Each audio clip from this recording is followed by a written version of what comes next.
Continuing on from the courtroom drama that was Phoenix Wright Ace Attorney, we have its sequel, Phoenix Wright Ace Attorney Justice for All, or well, Justice for All for short. Before we move on, to fully understand parts of this review, it wouldn't hurt to take a look at our review of Phoenix Wright Ace Attorney.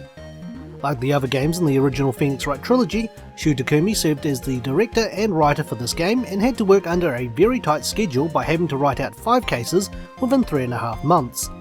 Given that each of the cases in the first game took over a month on average to write out, Shu Takumi thought it was insane to get the entire plot of the second game done in 3.5 months.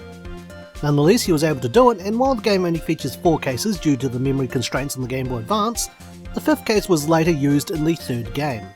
As a fun fact, Shu Takumi also worked on Resident Evil 2 with these cool dudes, and this cool dude also served as the executive producer for the original trilogy. The Phoenix Wright anime series, which aired in 2016, also covers the events of the first game as well as this one. Set in the US and definitely not Japan in 2017, a few months after the events of Rise from the Ashes in the previous game, he played the defense attorney Phoenix Wright as he continues to investigate crime scenes and defend his clients by getting them declared not guilty. The first case, which introduces newcomers to the game's mechanics, explains it away as Phoenix being struck in the head and getting amnesia, forgetting how to do things in court and the people around him as he has to defend a police officer accused of killing her boyfriend. By the time Phoenix solves the case and remembers everything, the game then explains how he was reunited with Maya Fey, a spirit medium and the younger sister of Phoenix's dead mentor Mia Fey, with the second case of the game being the first chronologically. The game also introduces a new prosecutor to act as Phoenix's rival and replace Miles Edgeworth, the prosecutor, as well as Phoenix's friend from the first game. Phoenix now has to square up against Franziska von Karma, a smart young woman with a whip who became a prosecutor at the age of 13 with a perfect win record, as well as being the daughter of Manfred von Karma, a prosecutor who had a 40-year winning streak by employing questionable methods, whom Phoenix defeated in the first game. Justice for All plays very much like the first game, with visual novel-esque investigation scenes where Phoenix can talk to people and collect evidence, and court sections where Phoenix must use the evidence to prove his client's innocent. But is the game any good? Find out in The Good. The gameplay did undergo some minor changes, such as the introduction of a confidence bar, with one of the biggest ones being the introduction of psych locks. In the second case, Phoenix is given a Magatama by Maya to present to her cousin Pearl, who proceeds to infuse the Magatama with spiritual energy in order for Phoenix to see the locks which hide secrets locked in a person's heart. By collecting the right evidence, Phoenix can use the Magatama and present evidence, much like in court, to break the locks and uncover the truth. I felt that adding this feature into the game introduced another way for Phoenix to gather information, and it weaves itself into the game's story well, while keeping the gameplay simple. Another thing that also changed was some of the music, and it still remains as catchy as ever.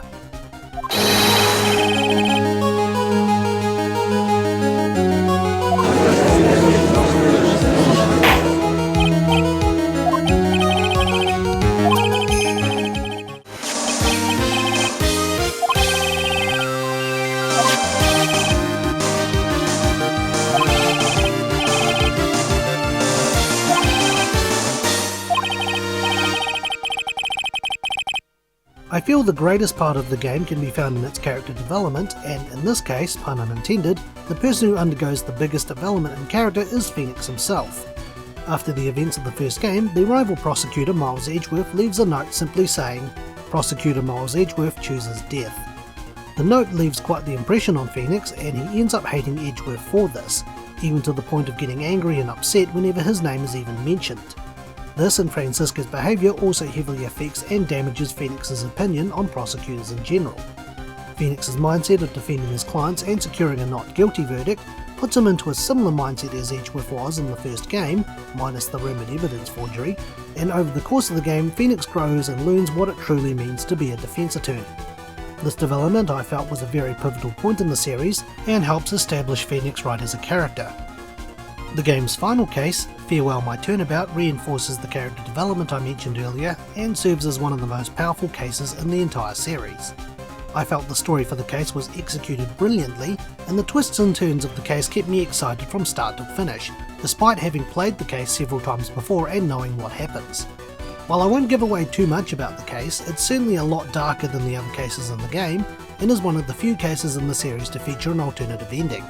Speaking of endings, this is where the good ends, and where we start the bad.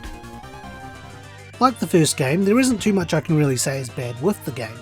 The story in my eyes, with the exception of the second and final case, didn't seem as memorable as the previous games, and while I'll admit that the third case was handled very well emotionally, especially towards the end, I did find myself getting bored reaching that point.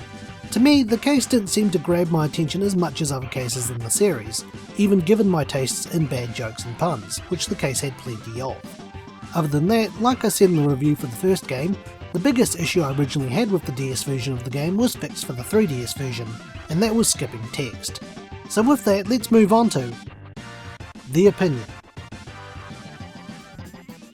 Justice for All I felt was a good sequel to Phoenix Wright Ace Attorney. The addition of Cyclops brings some of the courtroom aspects to the investigation parts and weaves itself quite nicely with the story. But as I said earlier, the greatest part of Justice for All is its character development and how it was all portrayed through the game's final case. While I wasn't as interested in the third case as I would have liked to have been, the case did have its merits with how it was conveyed emotionally. If you thoroughly enjoyed Phoenix Wright Ace Attorney, then Justice for All is definitely a game you wouldn't want to miss. For newcomers to the series, while the game does do a fair job of explaining the characters, I would highly suggest playing the first game before starting this one for the best experience. So with that, it's time for my rating.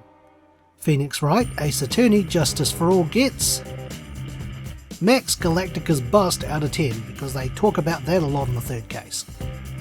Thanks for watching and stay tuned for the next Infinite Backlog review. If you enjoyed today's review, feel free to check out some of our other videos and subscribe for more. You can also follow us on Twitter, Instagram and our Facebook page.